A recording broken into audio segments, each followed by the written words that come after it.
네, 안녕하세요. 주식은 역시 기리기리새의 기리입니다. 안녕하세요, 여러분들. 자, 오늘 증시는 소폭 상승하고 있습니다. 오늘 뉴스 빠르게 보도록 할게요. 첫 번째, 외국인이 사는 이 주식만 사도 오를 수 있다고 하는데 한번 어떤 주식을 사는지 그리고 그 이유가 뭔지 보도록 하겠습니다. 다음으로 두 번째, 경유값이 휘발유보다 더 비싸지는 그러한 상황이 벌어지고 있다고 하는데 그 이유를 한번 보도록 하고요. 그리고 세 번째, 당장 지금부터 증시가 지속적으로 상승할 거다, 이러한 전망이 하나둘씩 나오고 있습니다. 그리고 마지막으로 전기요금 결국 동결이 되었다고 합니다. 관련 소식 한번 보도록 하겠습니다. 매일매일 주를 위한 경제뉴스 10분 정리, 오늘은 22년 3월 29일 화요일입니다. 같이 공부하시죠. 렛츠 기릿!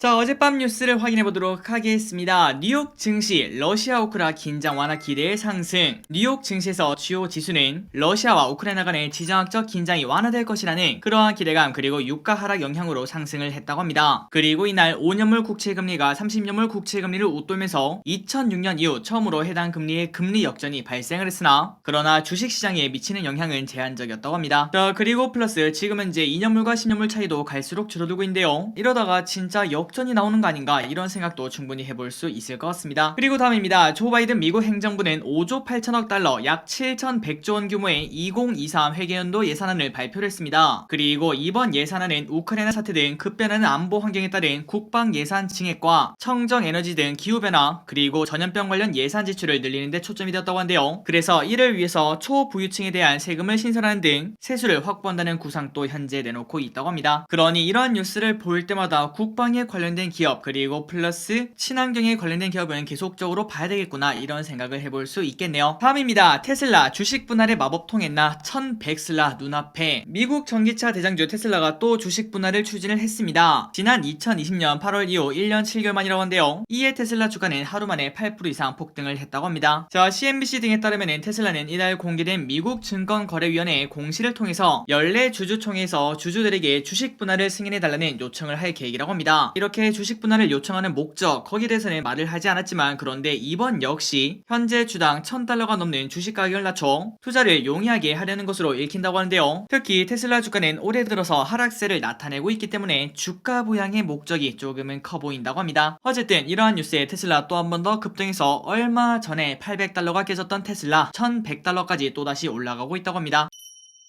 다음 소식입니다. 휘발유 뺨치는 경유값, 재고 바닥이 14년 만에 최고가. 국내 경유값이 휘발유값이랑 비슷해지는 현상이 나타나고 있습니다. 예전에는 경유값이 휘발유의 3분의 2 수준이었는데요. 그런데 이제는 거의 비슷해지고 오히려 역전까지 하고 있으니까 경유를 사용하는 사람 그리고 특히 화물업계에서 걱정이 크다고 합니다. 자, 그렇다면 경유가 얼마나 올랐나 봤더니 경유는 올해 초 리터당 1,400원대에서 석 달 만에 1,900원을 넘기며 30% 이상 치솟은 바 있다고 한데, 그래서 왜 이렇게 경유값이 휘발유보다 더 크게 오르는가 봤더니 러시아의 우크라이나 침공 이후 국제 경유 가격은 지난해 말보다 70% 가까이 뛰며 휘발유보다 많이 올랐다고 합니다. 그러니 결국은 이러한 전쟁 때문에 경유값이 더 많이 올랐다고 볼 수 있고요. 그리고 여기에 우리나라에서 현재 하고 있는 유류세 인하에 따라 세금이 많이 붙는 휘발유 가격이 더 내려간 것도 가격차를 줄인 원인으로 꼽힌다고 합니다. 그러니 이때까지 경유보다 휘발유에 세금이 더 많이 붙었다는 거겠죠. 그런데 유류세 인하를 하면서 애초에 세금이 많이 붙었던 휘발유의 세금이 조금 더 할인이 되니까 그로 인해 휘발유값과 경유값이 붙어버리는 그러한 상황이 펼쳐지고 있다고 합니다. 자, 그래서 결국은 이 같은 경유가 급등은 당장 화물차나 택배와 같은 자영업자들의 생계를 위협 중인데요. 실제로 화물차 크기에 따라 한 달 기름값이 1년 전보다 50만원부터 거의 250만원까지 늘었다는 계산도 나오고 있다고 합니다. 그러니까 작은 화물차면 50만원 그리고 대형 화물차면 250만원, 이 정도로 기름값으로 추가로 나간다는 소리겠죠. 그렇다면 당연히 순이익이 200만원 정도가 줄어든다고 하니까 화물업계에서 고민이 많아진다고 볼 수 있을 것 같습니다. 다음입니다. 애플 신형 아이폰 SE 생산량 20% 줄인다. 애플이 저가형 제품인 아이폰 SE의 생산을 축소한다고 니케이 아시아가 보도했는데요. 그렇다면 얼마나 축소를 시켰나 봤더니 애플은 대당 429달러의 새로운 5G 스마트폰인 아이폰 SE의 생산량을 20% 줄이도록 요청한 것으로 알려졌다고 한데요. 그렇다면 그 이유가 뭔가 봤더니 이번 생산량 감소는 우크라이나 전쟁과 인플레이션이 전자제품 수요에 미치는 부정적인 영향을 보여주는 것이라고 분석을 했다고 합니다. 그리고 카운터포인트 리서치 리서치에 따르면 2020년형 아이폰 SE는 출시부터 지난해 4분기까지 전체 아이폰 판매량의 12%를 차지하고 있다고 합니다. 그렇다면 이 생산량이 줄어드는 게 애플에 어떤 영향을 끼치는가 봤더니 카운터포인트의 리서치에 따르면 2020년형 아이폰 SE는 출시부터 지난해 4분기까지 전체 아이폰의 12%를 차지를 했다고 한대요. 그렇다면 그냥 대략적으로 계산을 해봤을 때 12%에서 20%가 줄어드니까 전체 아이폰 생산량의 2% 정도가 줄어든다고 생각을 해볼 수 있을 것 같습니다. 그렇다면 우리가 이걸 봤을 때는 야 뭐 2% 정도면 뭐 상관없을 것 같은데 이런 생각을 해볼 수 있겠지만, 하지만 신형 아이폰 SE 생산량이 줄어든다는 거는 다른 스마트폰도 그렇게 잘 팔리지 않는다 이런 생각을 해볼 수 있겠죠. 그만큼 우크라이나 전쟁과 그 다음에 인플레이션이 전자제품 수요에 조금 영향을 미친다고 생각을 해볼 수 있습니다. 다음입니다. 한지붕 두 가족, 그리고 영업시간 또 연장, 달라지는 은행 점포들, 금융권에서 저가의 동침이 시작이 된다고 합니다. 공동 점포를 만들기로 한 하나 우리은행 얘기라고 한대요. 그러니까 공동 점포가 뭔가 봤더니 은행 안에 들어가면은 왼쪽은 하나은행이고 그 다음에 오른쪽은 우리은행이란 소리입니다. 그리고 이는 당연히 국내 첫 사례라고 한대요. 두 은행이 하나의 점포를 운영할 경우에는 당연히 은행은 운영비를 줄일 수 있고, 그리고 이에 따라 디지털 금융에 취약한 고객은 대면 서비스를 지속적으로 제공받을 수 있다는 장점이 있다고 합니다. 그리고 플러스 최근 들어 인터넷 은행이 많아지고 그리고 비대면 거래가 대세로 자리를 잡았는데요. 하지만 그 와중에 KB금융은 점포 영업시간을 2시간이나 연장한다고 한데, 그렇다면 그 이유가 뭔가 봤더니 아마도 시중은행 고유의 강점인 대면 영업을 강화해 차별화된 서비스를 제공하겠다 이러한 계획이 아닐까 이렇게 볼 수 있다고 한대요. 자, 그러니까 최근 들어 인터넷 은행이 많이 성장을 하고 있는 걸 확인할 수 있죠. 그리고 그 중심에는 아마도 카카오뱅크가 있을 것 같은데요. 하지만 거기에 맞춰서 기존 은행들도 거기에 따라가게 된다면은 아마도 카카오뱅크가 지속적으로 승승장구할 가능성이 매우 높다고 생각을 해볼 수 있습니다. 그렇다면은 기존 은행들도 차별점을 가지고 있어야 될 것 같은데, 그 차별점이 기존 강점이었던 대면 영업을 오히려 강화하자 이러한 전략이라고 생각을 해볼 수 있겠죠. 그런데 여기는 당연히 단점이 있습니다. 뭘까요? 맞습니다. 운영비죠, 운영비. 하지만 그 운영비 부담은 공동 점포로 극복할 수 있기 때문에 결국 나중에는 위, 하나, 그 다음에 우리은행의 공동 점포가 잘 된다면은 하나, 우리 KB 공동 지점 이런 것들도 확인할 수 있지 않을까 이런 생각을 해볼 수 있습니다. 다음입니다. 6월 코스피 2950 익숙한 세계 온다. 삼성증권은 보고서를 통해서 2분기 코스피 예상 밴드로 12개월 예상퍼를 현재 10.8배 그리고 상단은 11.5배를 적용해 2650에서 2950을 제시를 했다고 합니다. 일단 지금 위치는 2700 초반이죠. 그러니까 하단은 거의 막혀있고요. 그리고 상단이 2950으로 상당히 높은 걸 확인할 수 있는데, 수개월 동안 2600에서 2700선을 머물러 왔지만 2분기부터는 이를 딛고 상승할 걸로 전망을 한다고 합니다. 그러니까 긍정적이란 소리겠죠. 계속 보도록 하겠습니다. 지난 1분기 예상 밖의 악재들과 대내의 불확실성이 지배했다면 2분기는 코스피가 계단식 저점 상승 과정을 거치며 다시 익숙한 세계에 진입할 것이라며, 2분기의 투자 전략의 성패는 박스권 하단부 주식 비중 확대와 그리고 스태그플레이션 리스크 해지에 대한 옥석 가리기로 좌우될 것이라고 예측을 했다고 합니다. 그러니까 2700이 깨지면 주식 비중을 늘리고 그리고 플러스 혹시나 모를 스태그플레이션 여기를 조금 해지해라 이러한 전략을 제시한다는 거겠죠. 그렇다면 2분기에 코스피가 오른다고 한 이유가 뭘까? 이게 가장 중요할 것 같습니다. 한번 보도록 하겠습니다. 첫 번째, 일단 지금까지는 연준을 항상 의심을 했었는데요. 그런데 최근에는 연준을 응원하는 그러한 시장으로 바뀌었다고 합니다. 그리고 1분기에는 패닉을 했었기 때문에 2분기에는 거기에 따라 락바텀 밸류 메리트가 확보가 되었고, 그 말은 악재는 둔감하고 호재는 민감한 그러한 시장이 나오지 않을까 이렇게 볼 수 있다고 합니다. 그래서 이러한 이유 때문에 2분기에는 포트폴리오 그리고 주도주 전략 초점이 스태그플레이션 해지를 위한 알파에 대한 판단에 집중될 것이라며, 건설, 기계 피팅 등 플랜트 기자재, LNG 관련주 등 한국 EMP 밸류체인과 원전, 방산 및 사이버 보안주를 스태그플레이션 리스크 해지 가능 중장기 알파로 보는 이유라고 설명을 했다고 합니다. 그러니까 삼성증권의 말을 이렇게 정리를 해볼 수 있겠네요. 2700 깨지면 조금 매수하는 걸로 대응을 하자. 그리고 플러스 앞으로 올 가능성 있는 스태그플레이션에 대항하기 위해서 건설, 기계 피팅 등 플랜트 기자재 그리고 LNG 관련주, 다음으로 원전, 방산 그리고 사이버 보안주, 이렇게 한번 공부하는 게 어떻겠나 이러한 생각을 볼 수 있었습니다.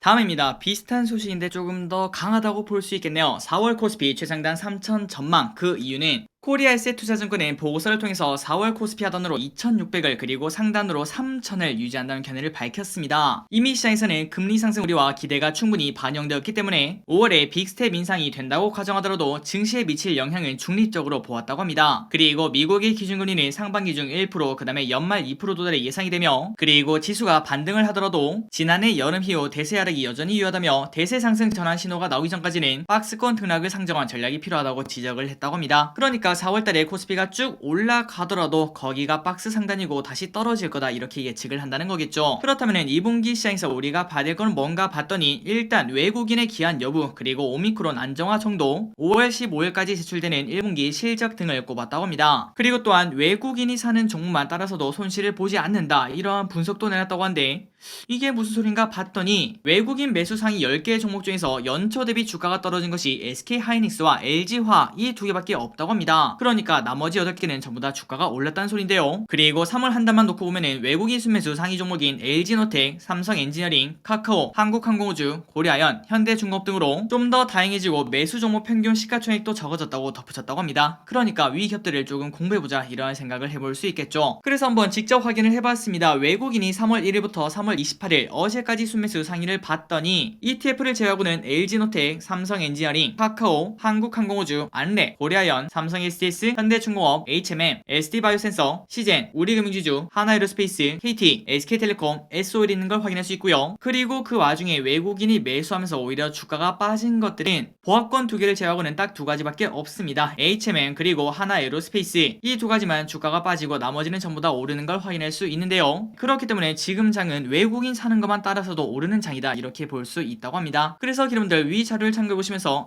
이런 기업도 충분히 공부할 필요가 있겠구나 이 정도로 받아들이시면 될 것 같고요. 그리고 플러스 이 기간은 조금 먼 것 같아서 지난주 그러니까 3월 21일부터 28일 어제까지 매수를 한번 봤더니 일단 1등이 삼성전자인데 이거는 블록딜 물량이 포함되어 있다고 볼 수 있으니까 1등을 제외하고 그 다음을 봤더니 LG엔솔, LG노텍, 삼성SDS, LG화학, LNF, 안랩, SOL, 한국항공우주, KT, 현대차, KB금융, LG유플러스, BH, 대덕전자, 현대중공업, 하나에어로스페이스 이러한 기업들을 매수하는 걸 확인할 수 있습니다. 그러니 기분들 만약에 지금 현재 어떤 기업을 공부할지 조금 고민되신다면은 지난주부터 이번주까지 외국인이 크게 매수하는 위 기업들을 한번 공부해보시는 게 좋을 것 같습니다. 다음 소식입니다. 속도감 있게 보도록 하겠습니다. 다시 주목받는 반도체 망고시대 국내 IT 산업 긍정적. 자, 망고시대가 뭔가 한번 보도록 하겠습니다. 필라델피아 반도체 지수는 금년 들어 약 10% 이상 하락하는 등 부진을 면치 못하고 있지만 그런데 하이투자증권은 향후 반도체 업황 전망은 대부분 긍정적이라고 분석을 했다고 합니다. 그렇다면 그 이유가 뭔가 봤더니 미국 바이든 행정부의 핵심 전략이 반도체라는 데 주목을 했다고 합니다. 그러니까 반도체를 중심으로 한 미국 주도의 신공급망 구축 전략을 가속화한다 이러한 계획 때문이라고 하네요. 그래서 뱅크 오브 아메리카는 망고라는 신조어를 제시하면서 반도체 종목을 주목할 것을 강조를 했다고 합니다. 그렇다면 망고가 뭔가 봤더니 클라우드와 인공지능에 연계된 반도체 기업을 대변하는 엔비디아, 마블 테크놀로지 그룹, 브로드컴, AMD, 온세미컨덕터, 그리고 글로벌 파운드리스 이렇게 5가지를 합쳐서 망고가 된다고 합니다. 다음입니다. 오늘 ETF가 2개를 상장했습니다. 빠르게 보도록 하겠습니다. 한국거래소가 29일 하나자산운용의 아리랑 우주항공 그리고 UAM ETF와 한국투자밸류 자산운용의 비타 MZ 소비 액티브 ETF를 유가증권 시장에 신규 상장했다고 밝혔습니다. 거래소는 이들 상품이 각각 우주항공 그리고 UAM과 MZ세대의 소비 트렌드에 집중하는 국내 최초의 ETF로서 시장 다양성 확대에 기여할 것으로 보고 있다고 합니다. 그렇다면 이 2가지 ETF가 뭐에다가 투자한 걸까요? 말 그대로겠죠. 첫 번째 ETF인 우주항공은 우주항공, 도심항공교통 UAM이죠. 그리고 인공위성 등을 키워드로 하는 ETF라고 하고요. 다음으로 MZ소비 액티브 ETF는 말 그대로 MZ소비와 관련도가 높은 50개 종목을 선정해서 ETF로 투자를 하는 거라고 합니다. 자, 여기에 관련된 내용은 오늘 저녁에 정말 간단하게 공부를 해보도록 할게요.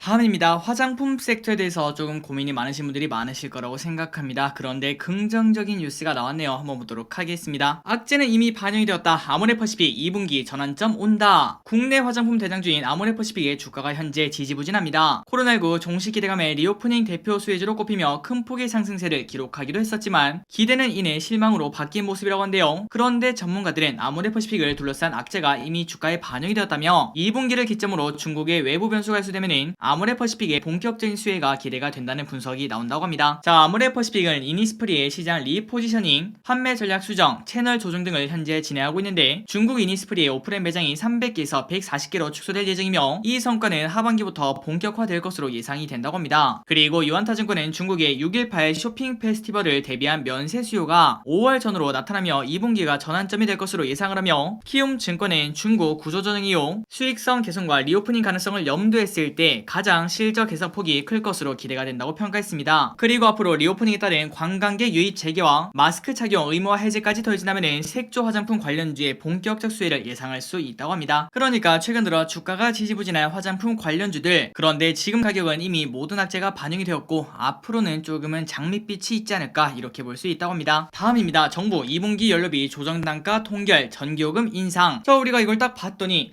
잠깐만, 연료비 조정 단가가 동결인데 전기요금이 왜 오르죠? 이런 생각을 해볼 수 있는데요. 그 이유를 한번 빠르게 보도록 하겠습니다. 한국전력은 4월에서 6월 연료비 조정 단가를 0원으로 확정했다고 밝혔습니다. 그러니까 뭔가 좀 이상하죠. 연료비가 오르면은 전기요금도 오르는 게 바로 연료비 연동제인데, 하지만 이번에도 에너지 가격이 쭉쭉 오르고 있지만 그런데 조정 단가를 0원으로 확정을 했다고 합니다. 그래서 결국은 국제 연료 가격이 큰 폭으로 올라 연료비 조정 단가 인상 요인이 발생을 했지만 코로나19 장기화와 높은 물가 상승률 이런 것들을 고려해 동결했다고 볼 수 있는데요. 여기에 윤석열 대통령 당선인의 4월 전기요금 동결 공약도 영향을 줬을 거라는 분석이 나온다고 합니다. 그러나 전기요금이 아예 오르지 않는 건 아닙니다. 그 이유가 뭔가 봤더니 다만 전기요금은 다음 달부터 일부 인상될 예정으로 지난해 4월과 10월 두 차례 걸쳐 킬로와트 시당 4.9원씩 기준 연료비를 인상하기로 했습니다. 게다가 기후환경요금 인상분 2.0원까지 감안하면 4월 전기요금은 6.9원 킬로와트시 인상될 예정이라고 한데요. 그럼에도 정부의 이번 결정으로 한전은 막대한 부담을 지게 될 것이라는 이러한 평가가 나온다고 합니다. 그래서 어쩔 수 없이 한국전력 올해도 적자를 피하지 못할 것 같습니다.